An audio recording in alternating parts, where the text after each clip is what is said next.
Imagine you're looking at the ants, especially back where I come from in Zimbabwe. You see these red ants. You don't play with them. They'll finish you up, man.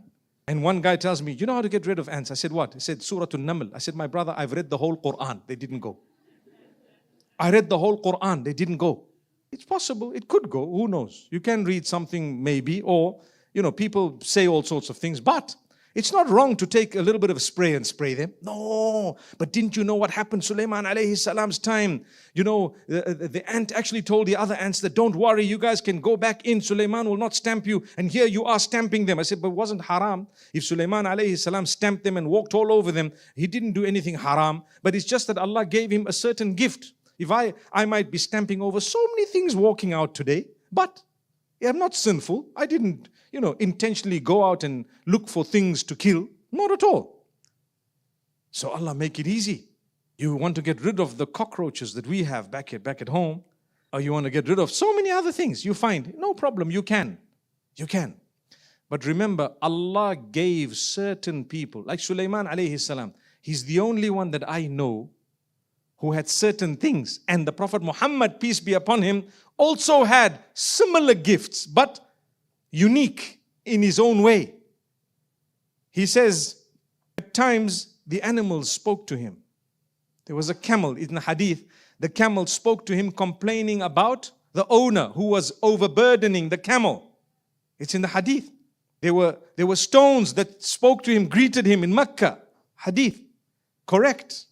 There were miracles that happened. Correct. Well, Sulaiman alayhi salam had other miracles. He had things given to him by Allah. The point being raised is, he says, Rabbi ghfirli. That's the powerful part of it. Oh Allah, forgive me. He's a prophet of Allah. He's a king. Some prophets were actually kings. He was a prophet and a king. And so he's seeking the forgiveness of Allah. Rabbi ghfirli. And grant me this tonight. I want to tell you, every one of us has needs. Start off by seeking the forgiveness of Allah. The idea is to get onto one page. Someone wants something from you. What do they need to do to you? They need to at least get to you, greet you, smile at you, at least be in good books, right? You say, my brother, can you please do me a favor?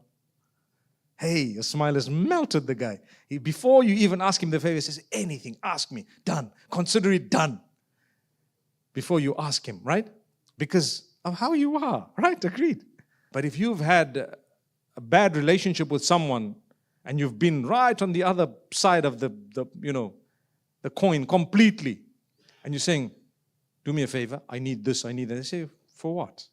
They wouldn't even look in your direction. You wouldn't even feel comfortable asking them. So Allah's example is far higher than that, far greater. Allah is merciful, He's kind. He knows you, He knows your struggles, He knows your uniqueness, He knows your trials. Sometimes a person appears to be very, very close to Allah. They have struggles.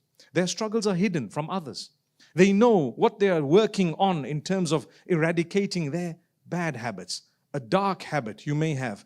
It happens. We are human beings. You may have something, if it were to be exposed to the masses, you would probably be embarrassed. If it were to be exposed to your own spouse, you might be embarrassed. So it's between you and Allah. Allah knows it, you know it. Work on it. Work on it. You can do better. You will do better. You shall do better. Because there are so many other things that you need from the same Allah whom you're transgressing against.